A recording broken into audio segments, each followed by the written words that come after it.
memang belum semuanya.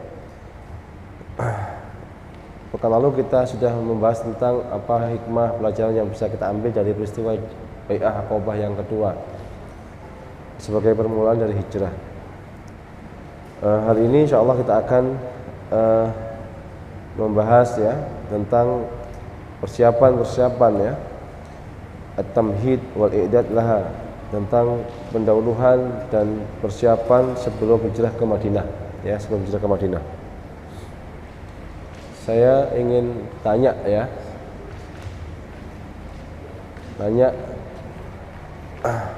apa bedanya hijrah dengan kita ingin pergi kemana ya, bedanya apa antara pergi hijrahnya Rasul dengan pergi hijrahnya kita, perginya kita dari rumah kita ke misalkan kemana, ke Surabaya begitu ya. Apa makna hijrah? Siapa namanya Mas ini? Hafi,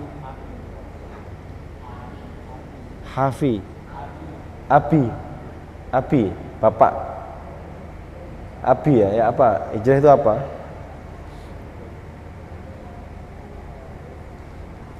Hijrah itu apa?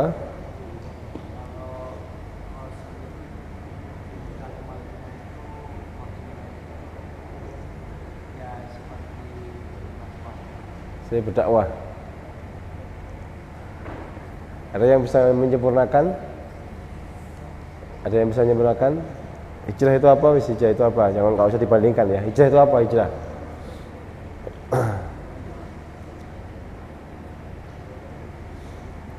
Hijrah itu apa?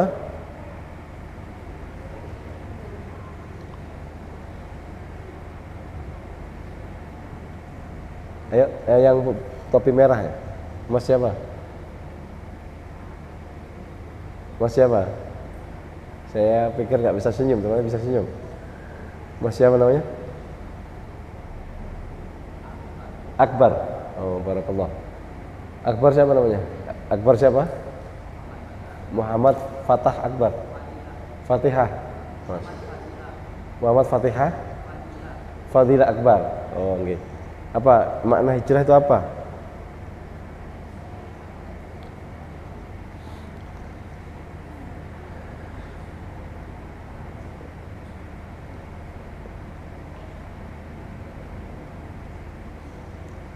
Masa nggak tahu hijrah ya?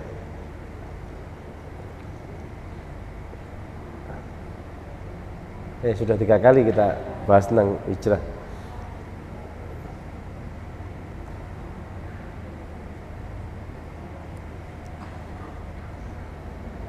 Pindah ya, pindah dari, pergi dari Mekah ke Madinah. Ya, kalau hijrah Rasul pergi dari Mekah ke Madinah. Tapi kalau pindah secara umum adalah pergi dari tempat yang buruk kepada tempat yang buruk, yang baik ya. Kalau pergi dari tempat yang buruk ke tempat yang baik namanya hijrah. Tapi kalau pindah dari tempat yang baik ke tempat yang buruk, apa namanya itu? Bukan hijrah namanya gitu. Itu menjerumuskan diri ya. Tahlukah namanya, bukan hijrah ya. Binasaan. Ya, hijrah Rasulullah, berpindahnya Rasulullah dari Mekah ke Madinah. Mekah negeri yang tidak menerima dakwah. Jadi Mas Abi tadi berdakwah ya. Hijrah itu, kalau hijrah itu, kalau dakwah itu kan bisa pulang. Tapi kalau pindah itu nggak pulang. Kalau kita pergi dari Jombang ke Surabaya, pulang lagi bukan hijrah namanya. Kalau kita dari Jombang ke Jakarta pulang lagi bukan hijrah. Karena hijrah itu tidak pulang. Pergi dari tempat yang nggak enak menjadi tempat yang enak. Pergi dari tempat yang kita nggak bisa berbuat kebaikan ke tempat yang kita bisa berbuat kebaikan namanya hijrah. Pergi dari tempat yang sempit, mencari rezeki sempit, mencari kerjaan sempit, ke tempat yang gampang nyari pekerjaan. Ya, itu juga makna dan hijrah. Itu namanya hijrah. Tapi nggak balik lagi. Nggak balik lagi ya. Maka tidaklah hijrata ba'dal fathi. Maka ketika Rasulullah sudah sampai ke Madinah, tidak ada lagi hijrah lagi kemana, ke Mekah, tidak ada. Rasulullah nggak balik, meninggalnya di Madinah. Ya, hijrah itu hijrah secara fisik, meninggalkan tempat yang buruk ke tempat yang baik. Ya, semua harus hijrah. Kita hijrah, ya harus hijrah. Jadi orang harus pindah dari tempat dia yang buruk ke tempat yang baik. Ya, walaupun hanya pindah gang, pindah RT, pindah kelurahan, pindah kota, pindah desa, pindah negara, itu hijrah. Tapi berarti tempat yang kita tempati tidak baik, ya, tidak kondusif, tidak mudah dibuat ibadah. Itu harus pindah, wajib pindah, ya, wajib pindah. Dan hijrah itu bukan pelesiran, bukan mencari senang, seperti kita rekreasi, bukan mencari itu, ya. Pindah itu pindah semuanya, pindah meninggalkan tempat kelahiran, pindah meninggalkan orang-orang yang kita kenal di situ, pindah meninggalkan tempat pekerjaan, pindah dari tempat tinggal kita, pindah dari semuanya ditinggal. Itu yang dilakukan oleh Rasulullah bersama para sahabat. Berat enggak hijrah itu? Berat. Hijrah itu berat sekali. Apalagi untuk orang yang beriman. Kenapa? Karena orang beriman itu mencintai tempat tinggal, ya, tempat tumpah darah, ya, tumpah darah itu tempat darah kita tumpah di situ. Pas kapan? Pas lahir, ya. Ngerti nggak tumpah darah itu? Tumpah darah itu ketika kita lahir loh. Ada nggak darah yang keluar? Ada. Bahkan kalau orang-orang Jawa itu darahnya dipendem, dikasih lampu, ya nggak? Ya kan? Iya, darahnya nggak dibuang sembarang, dikasih lampu gitu. Maka orang yang terlahir di suatu daerah tempat pasti mencintai daerah itu. Rasulullah itu mencintai Mekah enggak? Mencintai. Bahkan Rasulullah itu sampai sedih sekali ketika meninggalkan Mekah. Orang beriman selalu mencintai negerinya. Tidak ada orang beriman yang tidak mencintai negerinya, dimanapun dia dilahirkan. Orang Islam lahir di Indonesia, pasti dalam dirinya pasti mencintai negerinya. Pasti. Kenapa? Karena sudah diinstal, sudah include, sudah pasti. Apalagi negeri itu negeri yang beriman, ketika dia mendapatkan hidayah di situ, berdakwah di situ, beribadah di situ. Ketika ternyata tempat darah kita tumpah pertama kali ketika dilahirkan itu, ternyata itu tidak nyaman buat kita, nyaman buat hidup dan nyaman buat beribadah. Kita pun masih mencintai itu. Maka nggak bisa orang mempertanyakan orang Islam kok nggak cinta tanah air, nggak bisa. Bahkan seandainya ini tanggal berapa nih? Tanggal berapa Agustus ya? Masih di rumah kita semua pasang bendera. Bahkan seandainya orang Islam itu nggak mengibarkan benderanya, itu dia cintanya itu melebihi orang-orang yang bukan beriman, yang memasang bendera besar-besar, bagus-bagus. Apalagi yang juga mengibarkan benderanya. Tidak bisa dipertanyakan lagi, cinta. Rasulullah juga cinta dengan negerinya. Bilal bin Rabah itu orang Afrika, tetapi Mekah sudah menjadi tanah lahir dia. Afrika sama Arab kan beda. Maka Bilal itu ketika beliau hijrah ke Madinah, itu hampir semua penduduk demam. Demamnya itu demam seperti demam yang nggak biasa, semua kena demam. Namanya demam Madinah. Demamnya sampai dia nggak sadar apa yang diucapkan, apa yang dikatakan Bilal itu apa yang dibicarakan dalam Mekah, tentang Mekah. Kenapa? Tempat tumpah darah Bilal. Padahal Bilal bukan orang Mekah, bukan orang Arab, dia orang Afrika. Jadi sudah jadi tumpah darah itu mesti orang beriman itu di mana dia lahir, di mana dia hidup di situ, dia pasti mencintai tanah tumpah darah, tanah kelahiran mereka. Apalagi kalau tanah tumpah darah itu kita hidup beribadah di situ, maka cintanya luar biasa. Dan perginya Rasulullah ke sana bukan karena bukan karena rekreasi.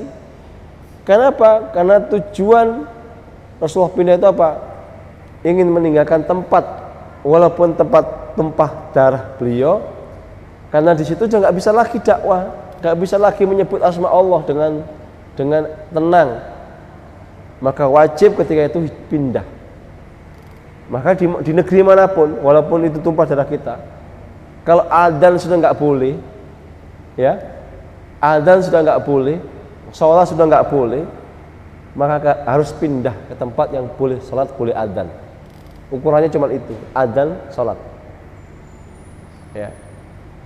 Maka bersyukur kalau kita hidup di tempat yang adzan boleh, sholat pun boleh. Ya.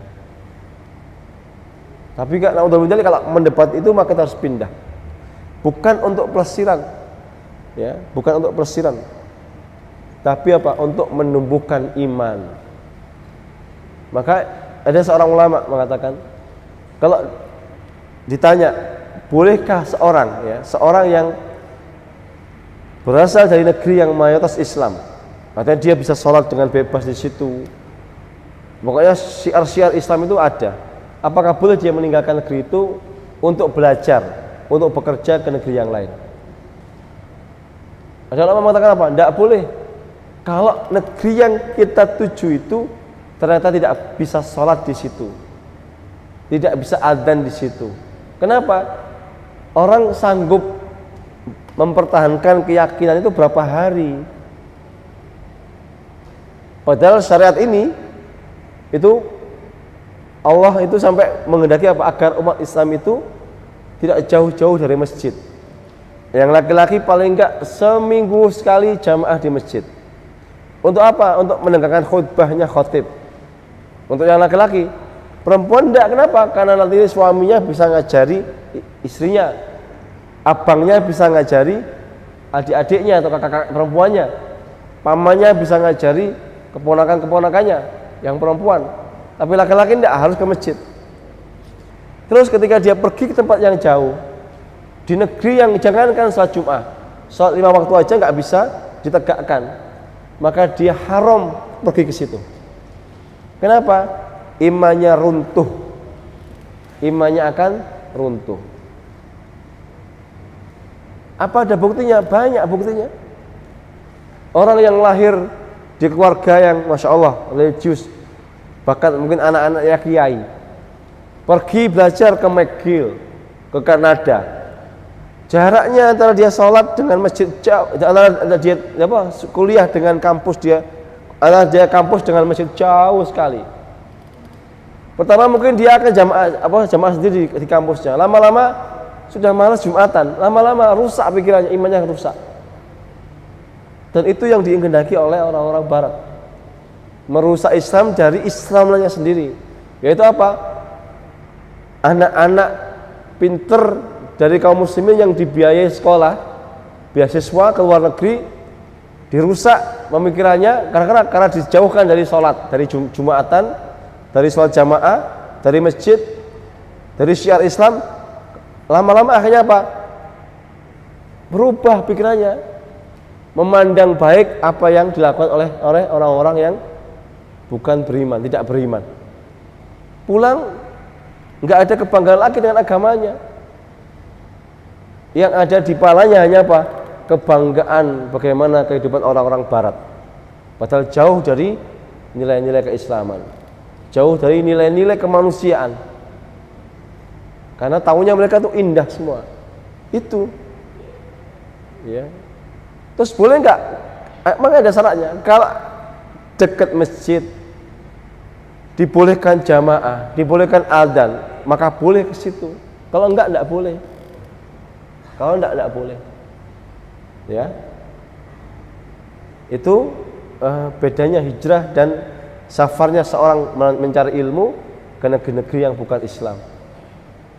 Ya, ke negeri yang bukan Islam. Maka hijrah itu bukan pelesiran. Kenapa? Dia memupuk keimanan. Dari tempat yang nggak bisa menegakkan syariat Islam kepada tempat yang bisa menegakkan syariat Islam. Nggak bisa sholat, pindah. Ya. Terus apa? Kalau ada tempat kita nggak bisa nyari maisha, banyak orang-orang jahat, banyak orang-orang yang ngeresein kita. Banyak orang yang ganggu kita ibadah, nggak nyaman. Ya harus pindah. Kenapa? Karena bumi ini Allah jadikan luas yang bisa didatangi oleh orang-orang beriman. Pergi. Kalau misalnya di Indonesia ada begitu, ya pindah.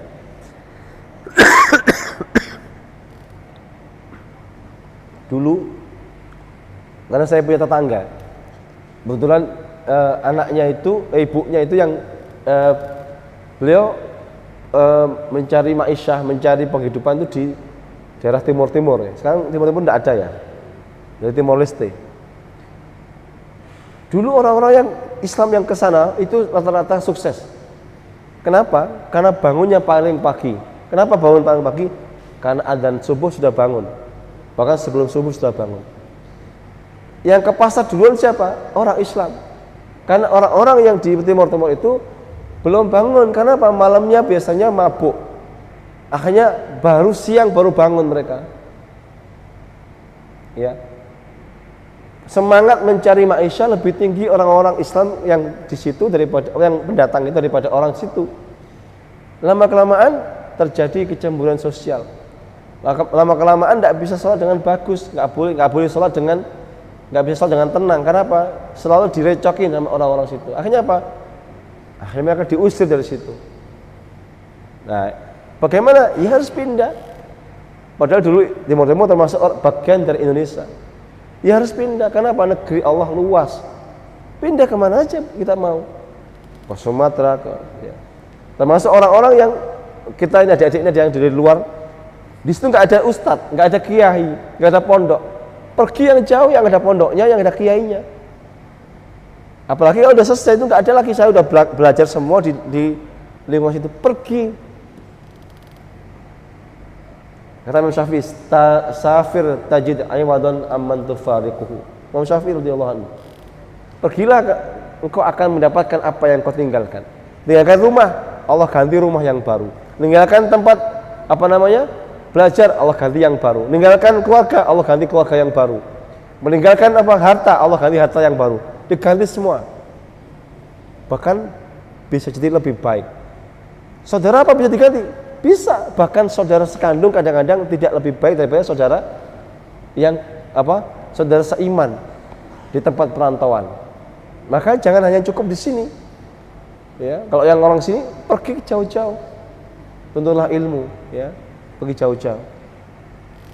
Apalagi tempat itu gak bisa karena ada tantangan, ancaman, intimidasi dari orang-orang yang musyrik di Mekah. Pindah, di situ gak bisa pindah. Itu maknanya hijrah itu. Kalau kita gak pindah dicela. Kenapa kamu kok di sini terus? Ya sabar aja, nggak sabar namanya itu. Harus pindah, ya. Enggak di situ terus.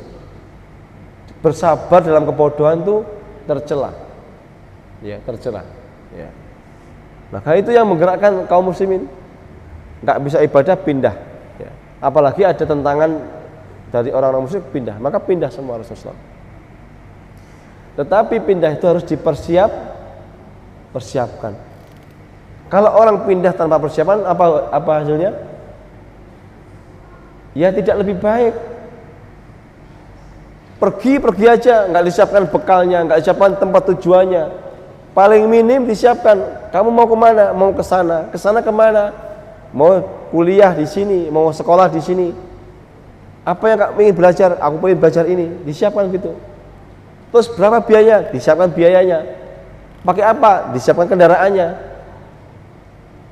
Kalau di negeri kita nggak biasa. Kalau di negeri Afrika, itu orang haji jalan kaki itu banyak sekali. Setahun dia jalan kaki. Kalau negeri kita kan belum biasa. Kalau di negeri Afrika biasa. Ada yang naik kendaraan, sederhana naik onta setengah tahun. Atau naik mobil, ya, lebih cepat lagi. Tapi dia siapkan. Makanya dicela ketika orang-orang Yaman pindah ke Mekah haji. Mereka bilang apa? Mereka nggak bawa bekal. Kenapa nggak bawa bekal? pasrah saja pada Allah, enggak bisa. Enggak bisa pasrah. Namanya pasrah apa itu namanya? Pasrah apa itu namanya? Pasrah apa namanya itu? Pasrah yang salah itu pasrah apa namanya? Itu namanya bukan pasrah, bukan tawakal namanya. Iqil summa tawakkal. Kata Rasulullah ketika ada seorang laki-laki datang ke masjid bawa unta. Kemudian unta itu enggak ditali sama Rasulullah. Ditanya, kamu tali? Enggak. Aku tawakal, Rasul. Enggak, iqil. Ikatlah untamu kemudian tawakal. Cari bekal kemudian hijrah, pergi. Ya, bukan langsung pergi, enggak, disiapkan. Sama kalau orang punya kerjaan haram, kerja di bank, kerja di mana, kerja di asuransi, riba, kerja di tempat-tempat yang maksiat. Ditanya, kenapa enggak pindah? Sebentar, aku tak persiapan dulu. Boleh enggak? Boleh. Tapi jangan lama-lama persiapannya, bertahun-tahun persiapannya. Enggak, disiapkan. Kemana? Minimal dia tahu dia punya skill apa, dia punya bisa apa, kemudian melamar ke tempat mana dia melamar, di sana. Tahu orangnya, tahu. Teleponnya tahu. Alamatnya mana tahu. Itu namanya bekal. Enggak langsung aja. Kenapa? Nyusahin diri dia dan orang lain. Ya, itu namanya hijrah. Untuk yang berhubungan dengan ma'isyah. Ya, nggak boleh. Maka sahabat pun sama. Nabi juga sebenarnya nggak tahu juga kemana beliau akan hijrah. Tapi beliau karena ada alasan apa? Di Mekah sudah nggak bisa lagi ibadah dan ada tentangan, ya, ancaman dari orang musyrik. Maka ini harus hijrah, pindah ini. Harus pindah. Rasulullah nggak tahu di mana tempatnya. Rasulullah hanya ngirim orang ke Habasyah, ngirim orang ke Yaman, ngirim pergi lagi ke Taif, barangkali itu tempat hijrahnya. Nah, itu bagian dari mempersiapkan hijrah. Kemudian apa yang ayat-ayat Allah, apa yang Allah turunkan ketika sebelum hijrah itu, tentang ayat-ayat tentang hijrah. Ya, di Az-Zumar 10 itu ya. A'udzubillahi minasyaitonir rajim. Karena yang paling penting fatazawwadu fa inna khairaz zadi taqwa. Berbekalah, siap-siaplah, dan sebaik-baik bekal adalah apa? Takwa. Duit ada tapi enggak ada takwanya, jangan berangkat. Karena betapa orang rusak karena duitnya banyak ketika dia pergi tanpa ada takwa. Oh, saya punya relasi, saya punya kenalan di sana. Punya takwa, enggak punya, jangan berangkat. Karena orang bisa dijerumuskan oleh relasinya gara-gara enggak punya takwa. Maka sebaik-baik bekal takwa. Ya. Maka Allah SWT mendidikan dulu.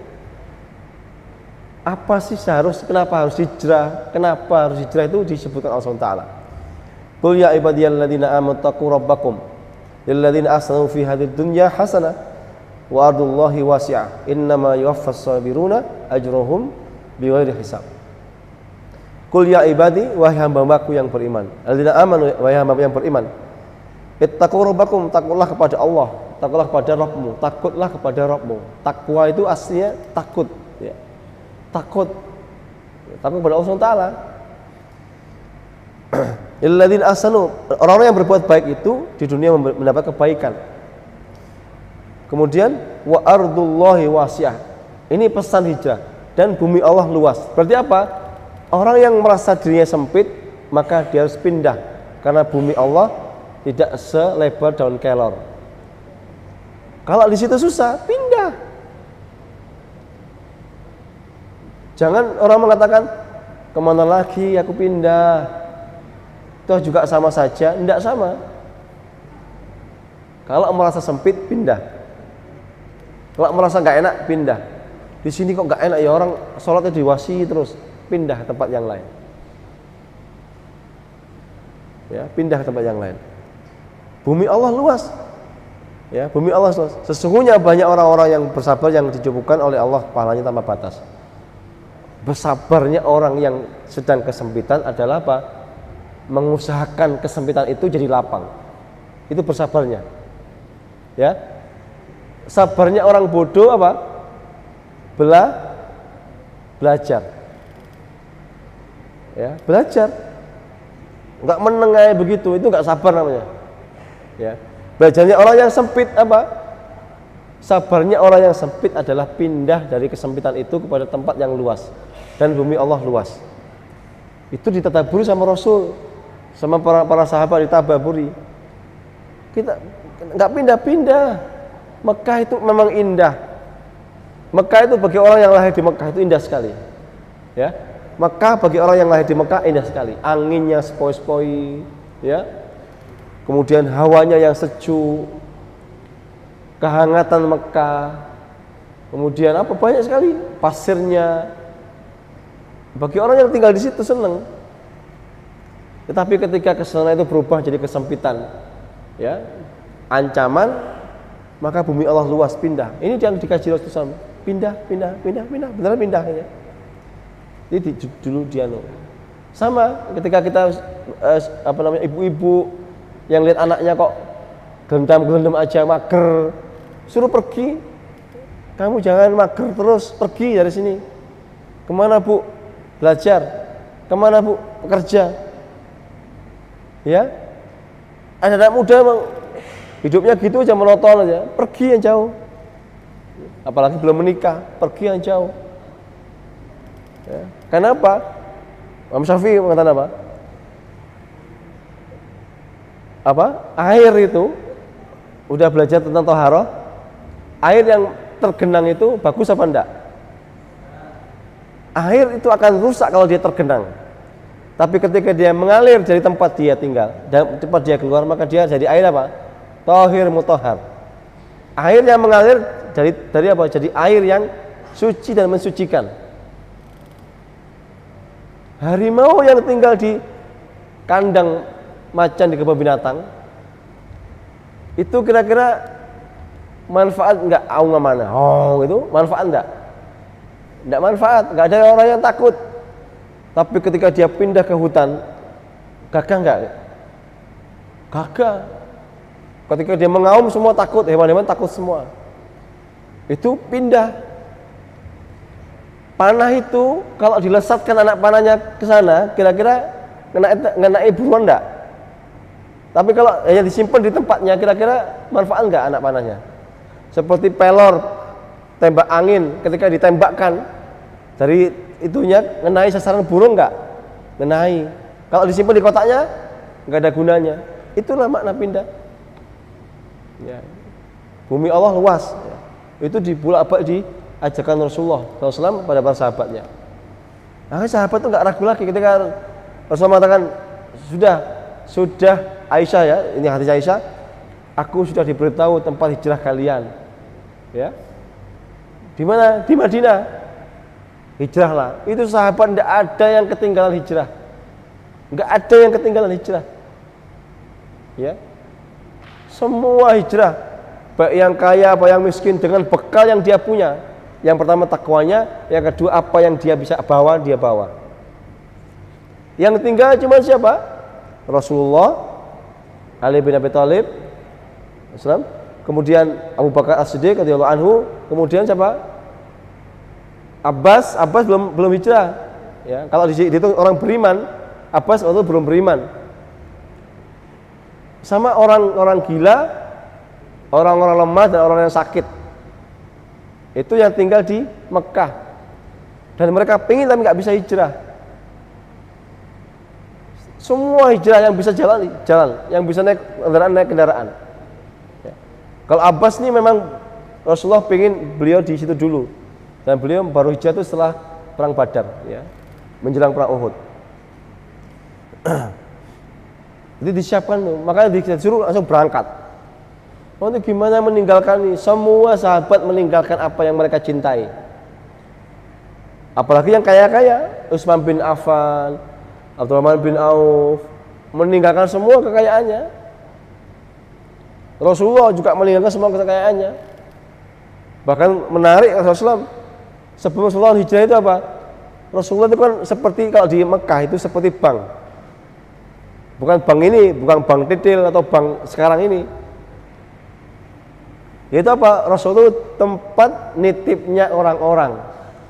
Misalnya saya punya uang, nitip sama Rasul. Rasul saya titip uang. Sama Rasulullah itu ditandai duit saya, taruh di situ. tidak berkurang. Kalau kita nyimpen di bank kan, kita dikasih duit, kasih buku, kasih angka, duitnya mereka pakai, ya kan? Nggak bilang sama kita. Tapi kalau Rasul enggak, titipan itu tetap di tempatnya, kantongnya pun sama, serinya uangnya pun sama. Kalau saya datang kepada Rasul, kula badhe mundut titipan kula, dikasih titipan lagi persis sama seperti yang saya titipkan pertama kali. Dan Rasulullah itu dititipi banyak sekali orang-orang Quraisy. Kenapa titip ke Rasulullah? Karena Rasulullah jujur tidak pernah pakai barang orang. Padahal musuhnya titip kepada musuhnya. Aneh enggak? Kenapa? Karena saking jujurnya Rasul, saking amanahnya. Akhirnya sebelum hijrah itu Ali bin Abi Thalib disuruh Rasul. Ali akhirnya tugasnya apa? Mengembalikan titipan semua yang nitip pada Rasulullah. Dibalikin semua satu persatu sebelum hijrah. Ya, satu persatu sebelum hijrah dititipin sama atau diberikan kepada tanpa berkurang sedikit pun. Padahal yang nitip itu musuhnya Rasulullah. Kalau hari ini teman aja bisa ngambil titipan, apalagi musuh, ya kan? Kalau musuh titip ya langsung sikat. Ya, orang-orang yang nggak amanah itu, orang-orang yang nggak kenal Allah, ya, yang nggak takut sama Allah, duitnya orang di bank banyak dibawa kempang sama yang punya bank. Itu bank sama Bank Senturi, bank Permata dulu, Rasul Afia. Uang siapa dibawa di gondol sama pemiliknya? Nggak amanah. Jadi ketika ini dibahas terus ya, kebaikan hijrah, ya, terus dibahas. Kemudian mengkisahkan tentang Ashabul Kahfi. Ada yang tahu ceritanya? Berapa pemuda itu? 7. Satu apanya? Atau anjingnya? Ya. Orang-orang Yahudi Nasrani berselisih tentang jumlahnya. Ya. Ada yang bilang apa? 4, 1 anjing, ya. Berselisih, kemudian Allah mengatakan 7. Ashabul Kahfi itu di mana beliau bertahun-tahun itu? Di mana? Di mana? Itu kan ada kerajaan, ya, kerajaan yang dipimpin oleh seorang yang zalim. Bahkan rakyatnya disuruh nyembah sama rajanya. Rakyatnya ada yang beriman, ada yang nggak beriman. Yang beriman 7 pemuda ini yang mereka termasuk orang-orang pintar di negeri itu, orang cerdas, orang beriman. Tidak kuat ketika apa? Ketika melihat penguasanya zalim, kemudian apa? Mendakwahkan diri sebagai Tuhan dan benci kepada orang-orang yang beriman. Ashabul Kahfi ini bisa nggak melawan penguasa itu? Tidak bisa. Kenapa? Karena tidak punya apa-apa. Terus apa yang mereka lakukan? Apa yang mereka lakukan? Pindah. Pindah kemana? Pindah ke tempat yang buruk, ke tempat yang baik. Apa pindah ke tempat buruk? Dari tempat yang buruk pindah dari tempat yang nggak bisa ibadah ke tempat yang bisa ibadah. Dan ternyata mereka pindahnya nggak jauh-jauh. Kemana pindahnya? Sembunyi kemana? Dalam goa. Ada yang pernah ke sana? Ada. Goanya ini di Jordan, ya, di Jordan. Orang nggak akan tahu kalau itu goanya Ashabul Kahfi. Kenapa? Karena tersembunyi goanya di dalam tanah. Masuk ke situ, ya. Orang nggak tahu kalau itu ada goanya. Mereka bersembunyi itu sekian lama sampai Allah tidurkan mereka itu bersama anjingnya. Berapa tahun? Berapa?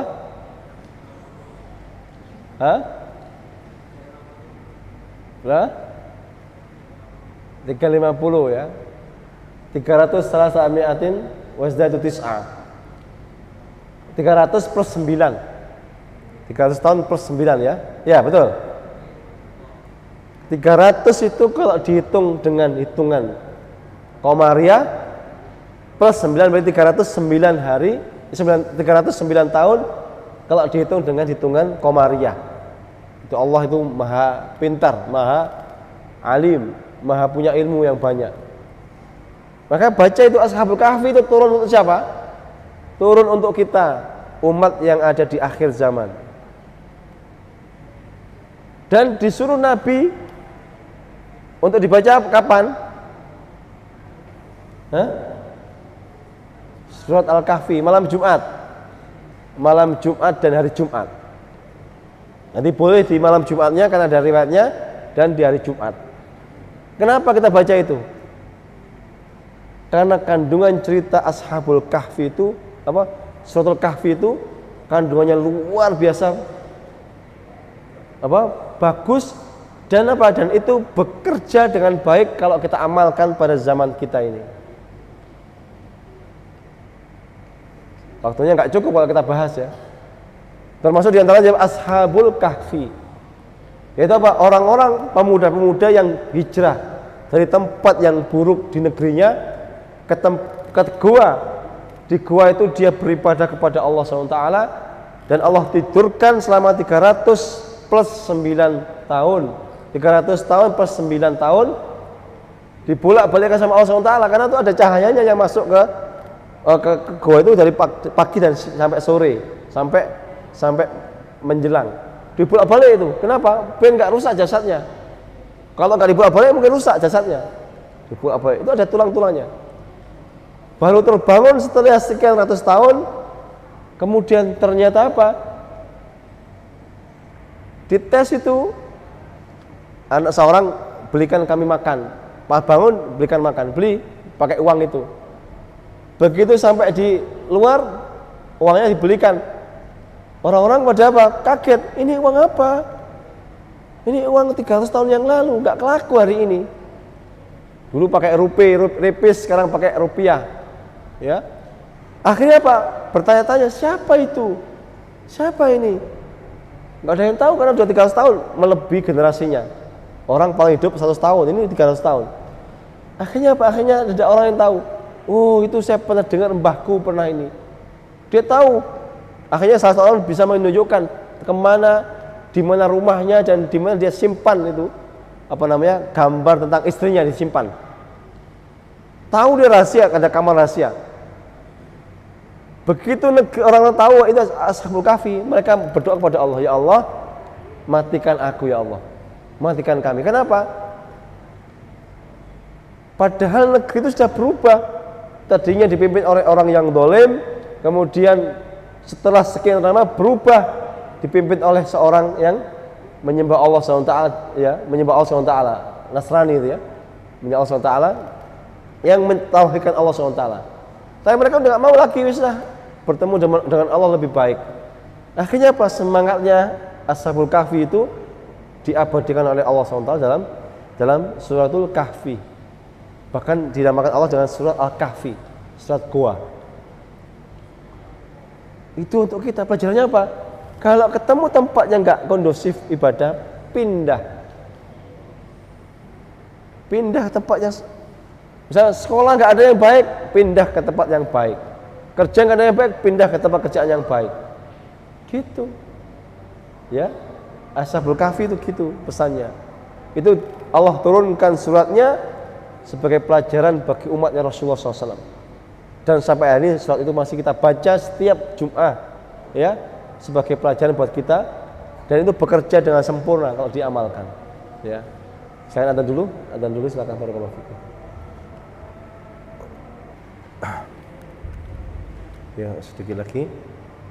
Kemudian banyak ayat-ayat yang menyebutkan tentang janji Allah SWT yang Allah berikan kepada orang-orang yang hijrah, ya.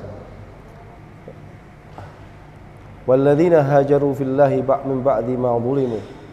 Dan orang-orang yang berhijrah di jalan Allah setelah mereka dianiaya, yang zalimi, lanubawwi'annahum. Ini harfu tokenya banyak ya. Lanubawwi'an, sungguh. Nubawwi'an, nanti ada tasdidnya itu banyak, itu juga menunjukkan tentang sungguh-sungguh, ya. pasti sungguh-sungguh ya akan Allah berikan ya tempat tinggal ya, tempat berdiam ya, fid dunya hasanah, di dunia dengan tempat yang terbaik, hasanah. Tapi itu nggak cukup. Kenapa? Hijrah itu bukan amal dunia. Kalau hijrah diniati karena dunia, itu pahalanya berhenti di sini. Allah akan berikan tempat terbaik. Orang pindah dari kotanya ke kota yang lain bekerja, itu berhentinya di sini toh. Tapi kalau pindahnya karena Allah, ya karena Allah, wal ajrul akhirati akbar, wal ajrul akhirati akbar, dan sungguh lagi pahala akhirat itu akbar, lebih besar, lebih baik. Laukanu ya'lamun, kalau mereka mengetahui ya. Jadi kalau orang niatnya benar karena Allah, dapat dua, sukses dunia dan sukses akhirat. Kalau niatnya karena dunia, berhenti tok di hasanah tok ya. Karena ada hijrah kepengen nikah, hijrah kepengen kerja, hanya berhenti di hasanah tok. Apa yang dia niati dapat ya. Walladzina sabaru wa 'ala rabbihim yatawakkalun, orang-orang yang sabar dan bertawakal ya. Alladzina sabaru wa 'ala rabbihim yatawakkalun, mereka adalah orang-orang yang sabar dan bertawakal kepada Allah Subhanahu wa taala. Kemudian An-Nahl ayat 110. Tsumma inna rabbaka alladzina hajaru. Sungguhnya inna rabbaka, Rabbmu adalah Rabbmu ya, pelindung bagi orang-orang yang berhijrah.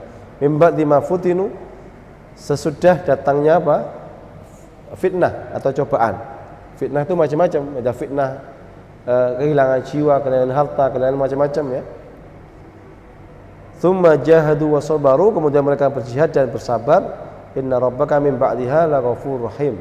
Ini untuk orang-orang berniat ya, hijrah karena Allah, di akhirat Allah akan ampuni dia ya.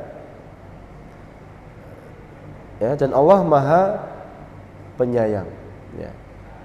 Kemudian hijrah ke Habasyah, ke Taif, itu adalah apa namanya? Termasuk persiapan menuju hijrah ke Madinah. Itu persiapan yang untuk orang-orang yang mau hijrah ya, hijrah. Bagaimana dengan Madinah? Tempat yang ditinggal harus ada persiapannya, ya kan? Jangan harus tahu di mana tempat akan dituju, siapa orangnya, ya, mau apa, belajar di mana, gitu harus tahu. Kalau di Yathrib itu ada lagi. Disiapkan Rasulullah jauh-jauh hari, bahkan 2 tahun sebelum hijrah.